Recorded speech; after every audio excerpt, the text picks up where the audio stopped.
Welcome back everyone to another Downward Day. And this video is going to serve as a bit of a follow-up to the one I released a few weeks ago about Deadlock and why I think it's going to be a total garbage dumpster fire. And to be honest, looking at the reception it got, I was actually surprised at how many people ended up agreeing with me. You know, I was expecting this video to get a lot more backlash than it actually did, but no, it appears that my sentiment happens to be shared by a lot more people. And likely a key contributing factor to this was that I happened to release my video right in the midst of the Fix TF2 movement on social media. So anti-Valve sentiment had definitely reached an all-time high. And I should clarify here that my video is not explicitly affiliated with the Fix TF2 movement. It was actually somewhat of a coincidence that both of these things ended up materializing at around the same time. Moreover, I think it speaks to this greater idea about how the Deadlock leaks ended up being this straw that broke the camel's back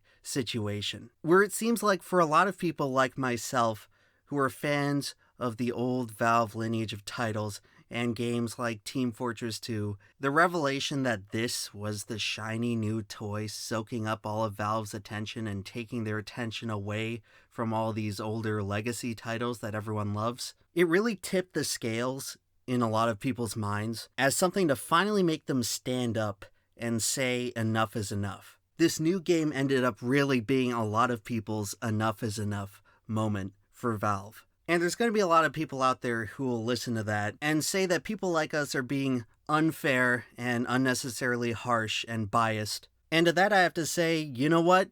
You're damn right. I am biased. I am biased against this new MOBA shooter. I'll admit it. I'm not going to sit here and lie to everyone and try to act like I'm this impartial observer because that's not the case. I'm definitely biased. I am a salty TF2 player who wants Valve to fix the game, and anything that takes attention away from that is going to piss me off. And unfortunately, that's what this new Deadlock game is. It is something standing in the way of what I want. And is it selfish to say that? Yeah, it is. There's no sugarcoating it. But if you're looking for a milquetoast impartial review on this channel, then I suggest you go somewhere else. Because this is my personal opinion, and it exists for good reason. And to some outside observer who doesn't have the context for anything that's going on, this all may seem like a bunch of petty theatrics. But the problem I want to investigate with this video is, am I wrong to feel this way? And with that, I want to talk more specifically about the Fix TF2 movement. It's a movement whose core message I primarily agree with.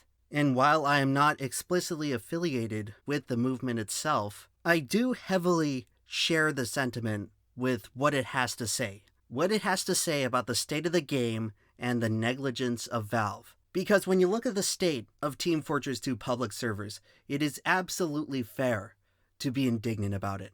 It is absolutely fair to direct hate towards Valve for what they allowed their formerly illustrious title to turn into. And I consider it a good decision to escalate the matter to the level that the TF2 community has, because the game has reached a state where some sort of progress must be instigated.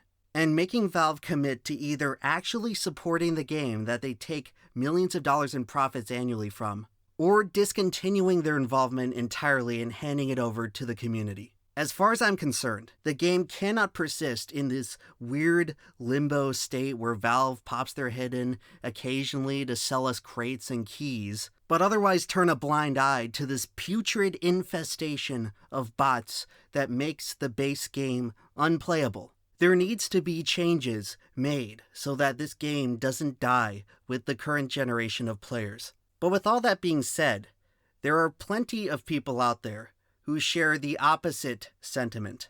And obviously, as is the case with any loud, coordinated demonstration online, there's always going to be a little bit of pushback from people just being contrarian or people not wanting to see the noise in their timeline. And the Fix TF2 movement has undoubtedly produced its own fair share of backlash. There are plenty of folks out there who consider this whole thing to be a bunch of pointless whining.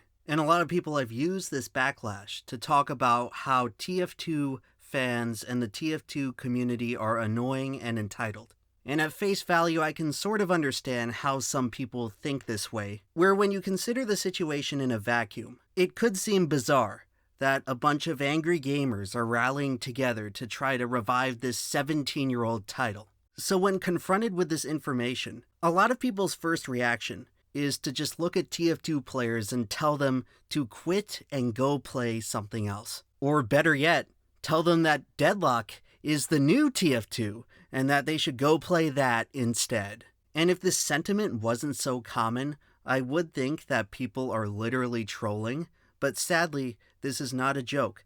This is how some people choose to contribute to this discourse. They really think they're saying something so clever and profound by telling TF2 players to quit and go play something else. So for today's video, I want to fixate on this specific point, which so many people seem to share. This canned response for people who are upset at TF2 being in an unplayable state, telling them to just leave, bro, as if you are providing anything relevant to the conversation. So allow me to carefully explain how telling TF2 players to solve their problems by abandoning the game is a totally pointless and nonsensical argument.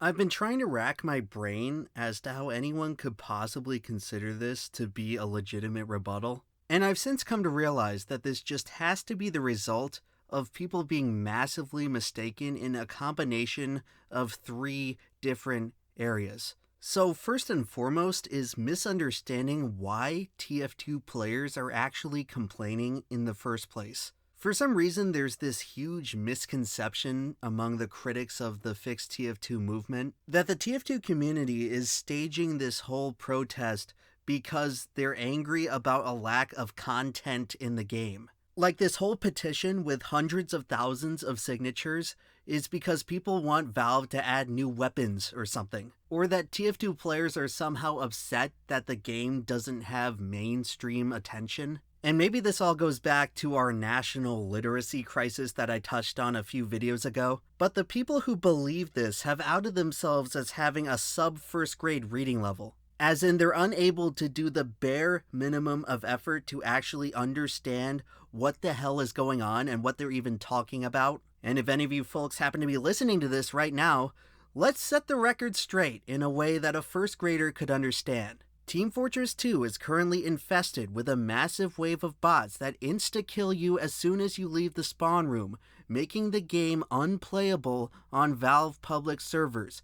Try to load into a Valve server right now, and you cannot play the game. These bots have been allowed to roam free and completely exploit the game because of Valve's negligence and failure to maintain their own servers and create a working anti-cheat. This whole protest, the whole Fix TF2 movement, comes down to removing these bots from the game and asking Valve to get off their ass and actually do work for a game that generates them tens of millions of dollars in revenue annually. Like, am I making myself clear enough? Does that clear the air for all of you people who are confused as to what this is actually about because you couldn't click on a link and read a couple paragraphs of text explaining in very simple language why this is happening? Trust me, the TF2 community has accepted long ago that the game is in its final state balance-wise. No one is waiting on bated breath for new content anymore. We have long accepted that ship has sailed. And anytime you hear someone bring up the idea of an update, they're probably referring to the heavy update that Valve promised all the way back in 2016 in Meet Your Match that they just never followed up on and never came out with any press release or news or blog post or anything saying that the update was canceled, which it realistically is. So again, when you're talking specifically about the heavy update, do not blame the players for wanting Valve to follow through on a promise they made. The blame, again, should be placed on Valve for not communicating sufficiently or even in the most simple modicum of information that the heavy update is not coming out. No, instead they choose to just sit on their hands like they've been doing for the past decade and just kick the can down the road and not bother with it and hope that TF2 players keep buying keys. So again, let me repeat myself loud and clear. If you believe that the Fix TF2 movement is about TF2 players wanting more content or wanting the game to be more relevant, then you need to shut your mouth, unplug your keyboard, and learn the facts. So with that obvious stuff out of the way, let's move on to misunderstanding number 2, and that is failing to understand the value that TF2 players get when they engage with the game, and failing to understand the dichotomy between the types of players that enjoy TF2 and the general gaming consumer base. So for the sake of argument here, we're going to have to draw a line between two distinct groups of gamers. The first group is how I imagine the vast majority of video game consumers engage with their products. And that is, you pick up a game, play it for a few days or a few weeks, get bored, and then pick up a new game. We'll call these people gaming tourists, because that's basically what you're doing. You're a tourist in each of these games. You're playing it a little bit, having a little bit of an introduction, a little sampling plate of the mechanics, and then the moment it stops working for you or stops being entertaining, you dip out and try something else. I think what most people fail to understand is that the recurring day-to-day player base of TF2 is not like this. Almost everyone you see hanging out and playing the game on TF2 servers are what I'm going to call gaming residents. They basically live in TF2. It's their home. It's why anytime you see anyone extol the greatness of TF2 and look at their profile, it's very likely that they have hundreds, if not thousands of hours in the game. And that is because TF2 is one of those games that is so mechanically rich that it's capable of keeping certain people's attention for literally thousands of hours. And this is simply a fundamentally different way of engaging with video games than just being a tourist. And let me clarify here that there's nothing wrong with engaging in game tourism. In fact, this is something that's to be expected when engaging with any other form of media like music or television or movies. It's totally normal to skip around from artist to artist, and it's perfectly fine to do this with video games as well. Again, I'm not trying to paint this as some kind of illegitimate way to enjoy video games, but where video games differ from movies and TV and music is that each individual product has insane potential to engage the player in basically a never-ending experience. Games like Minecraft and Roblox and World of Warcraft offer such deep gameplay loops that I don't doubt that there are literally some people out there who can play these games exclusively for the rest of their lives and not get bored.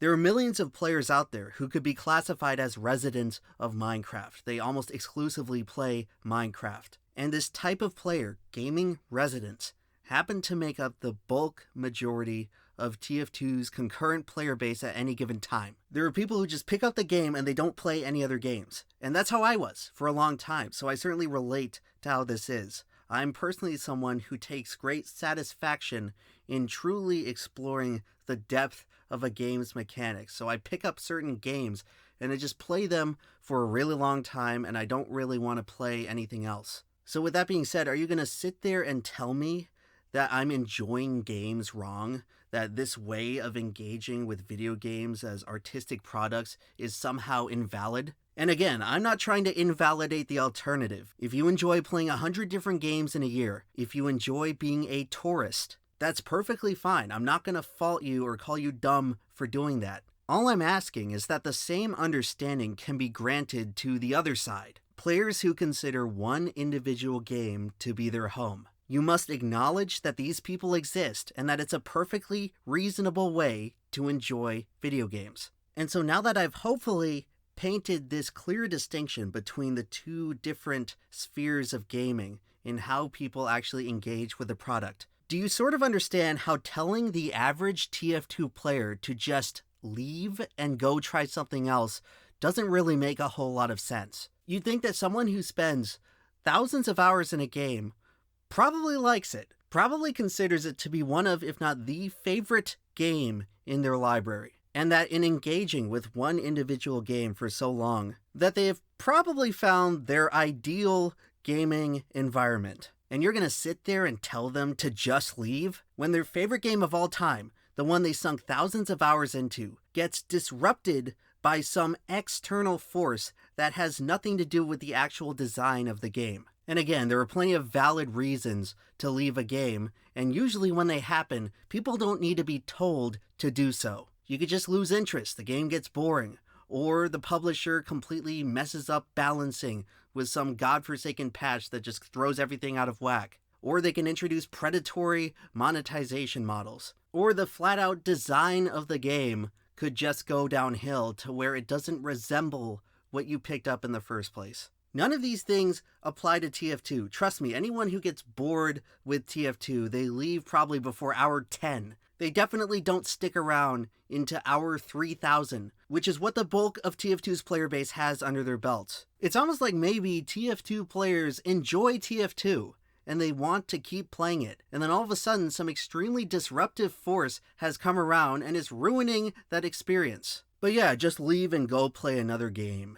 Something that can somewhat but not quite fill the void of a gameplay formula that you know you already enjoy, but one that has been ruthlessly taken away from you. Because honestly, you don't have to tell me, because I did stop playing TF2, and I did go on to other games like Deep Rock Galactic. And trust me, it's fun, it's a really good game, well designed, but I can't help but think that the only reason I'm here and not in TF2 has nothing to do with how TF2 stopped being fun. I don't exactly consider being forced out of TF2 to be this liberating solution. I never think to myself, boy, am I glad that I followed Joe Schmo's advice on Twitter telling me to just leave. I don't take satisfaction or pride in that, in knowing that the game I loved and considered my favorite ever and put more time into than any other is in an unplayable state because of external factors from malicious parties. It feels to me like a tremendous tragic loss. A part of my life I really enjoyed that suddenly became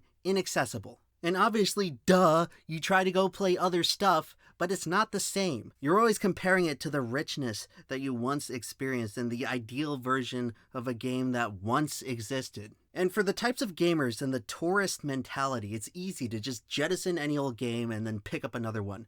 Big deal. But do you maybe sort of understand how for someone who spent years of their life in one game, that possibly losing that game is a little bit more meaningful than just renting a cartridge from Blockbuster and returning it a week later? Did you ever consider that maybe a little bit more of a personal commitment was made here, and that moving on to something new and enjoying it in the same way is a bit of a tall order? And as is the case in my own experience, when I stopped playing TF2, I basically stopped playing video games on Steam outright. I went over a year without having Steam installed on my computer just because TF2 was ripped away from me. So stop trying to tell me that I can somehow get over the loss of my favorite game by playing a MOBA. They're always trying to get you to play another MOBA, as if that is even close, remotely close to the ballpark of what I'm looking for in a game. I know what I'm looking for. I played it for 10 years, and I was fine and content with how it was, and then it got ruined.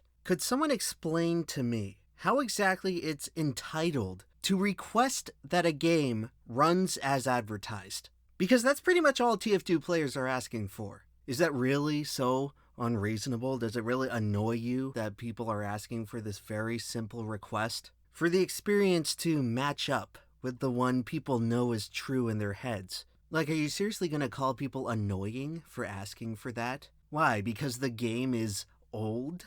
You mean to tell me it's something that can't be done because the game is old? I mean, it's not like a bowl of fruit. This is a digital product that doesn't spoil. As long as you have the functional hardware, the experience should more or less be a one-to-one match to how it always was. It doesn't matter how old it is. That's a total non sequitur point.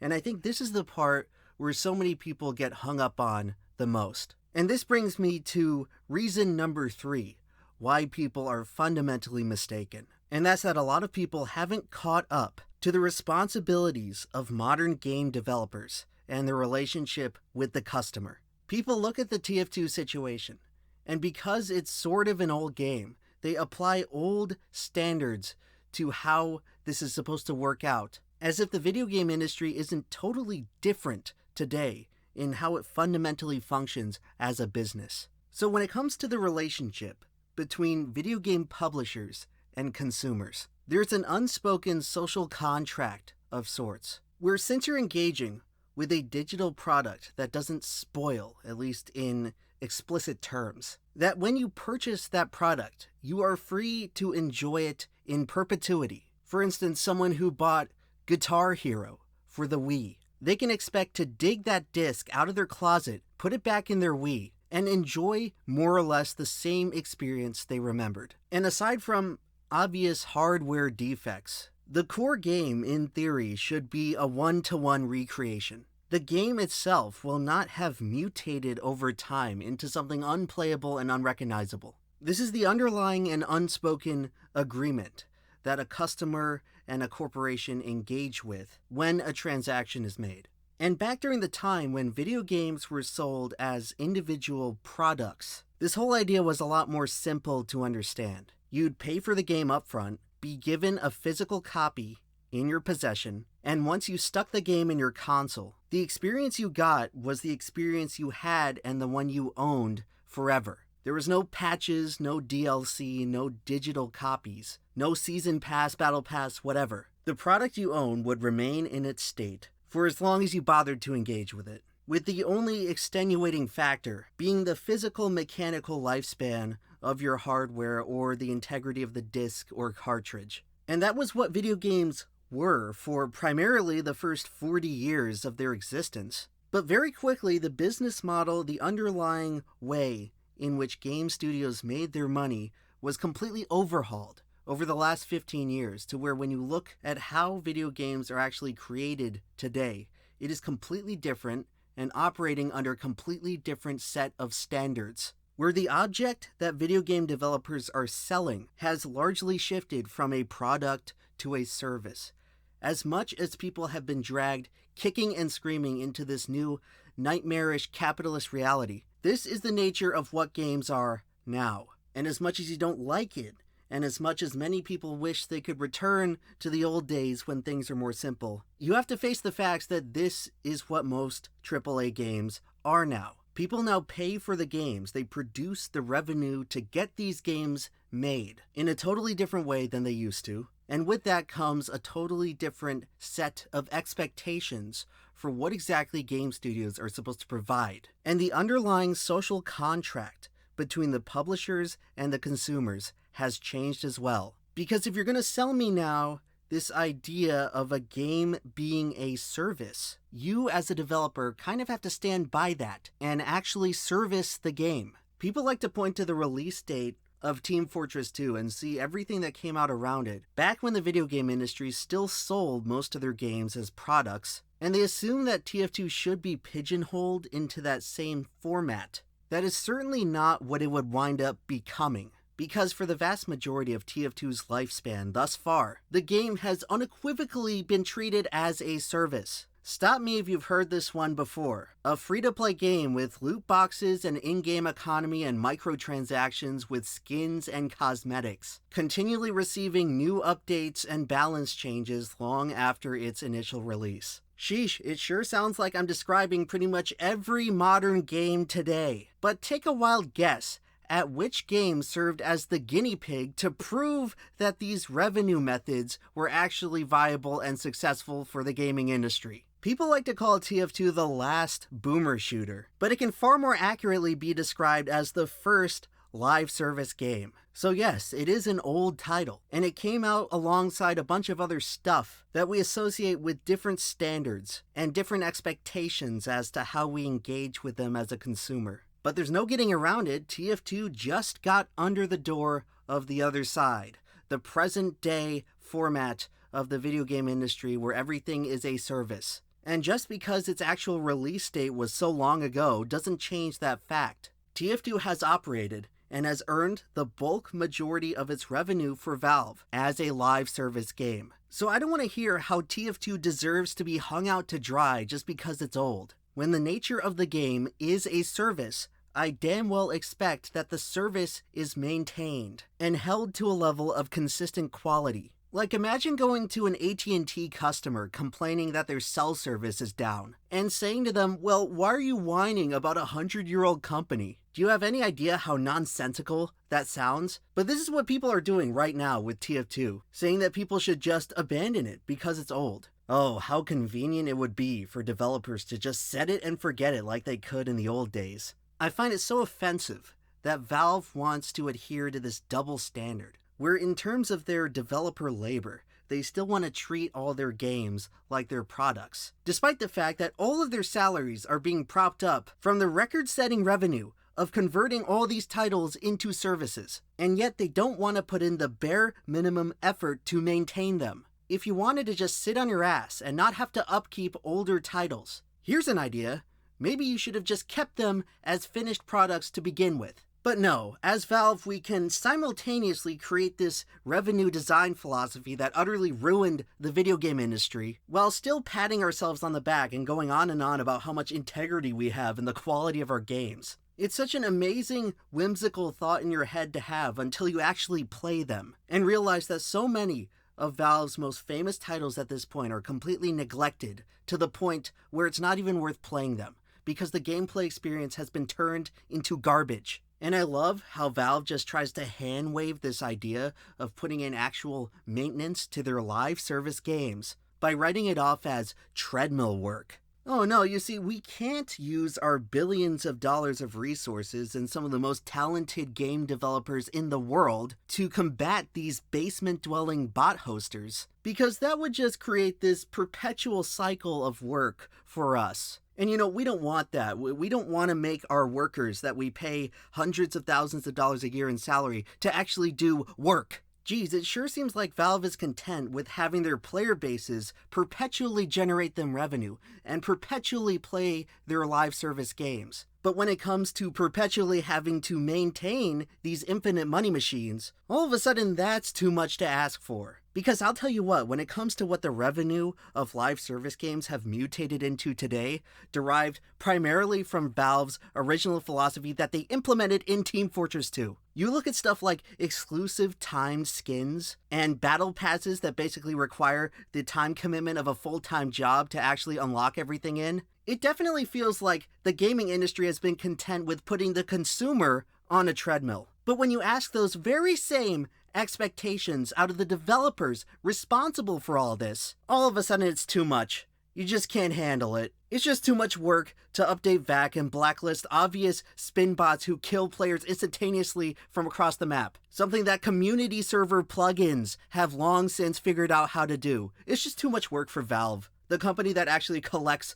all the money and extorts and exploits all the goodwill from this game. And I guess what is even more shocking to me is that the general gaming consensus is that, oh yeah, this problem is too hard to solve. You're just asking for something completely unreasonable. That Valve engage in this complex task that community servers have already figured out. Oh, but no, the game's too old, it's a lost cause. You should just move on to the next game, of which there is none. Guess what, folks? Another consequence of live service games, they don't tend to make very many sequels. And at this rate, I wouldn't even want a sequel to TF2. Judging by how Overwatch 2 and Counter-Strike 2 have gone, I don't really think that's the solution we're looking for. But so many people out there act like it's just natural and correct to move on to the next game. Just move on over, forget what you had before. And yeah, maybe when the franchise model is something like Halo, where it's usually built on the same engine and the next game only adds more stuff to the new game, then I can sort of understand waiting until the next one comes out to move over. But again, we're comparing apples and oranges here, because if the original Halo just came out today in today's gaming environment, they wouldn't have had to break the game up into different sequels, they just would have patched all the stuff in over time into a singular live service. And since when have we collectively decided that this practice of simply leaving an older game for dead and shutting it down for an inferior sequel is actually a good practice, is actually consumer-friendly and ethical? Are most gaming consumers just some kind of battered spouse with no standards or self-respect that they just automatically fork over money for a new game even if it's complete shit? I mean, hey, look what kinds of games have been putting out annual releases for the longest time. FIFA and Madden. And every single year, without fail, I constantly get these videos in my YouTube recommended of people complaining about whatever the new Madden or FIFA is. And every year, it seems like the game just keeps getting worse. But do people stop paying for them?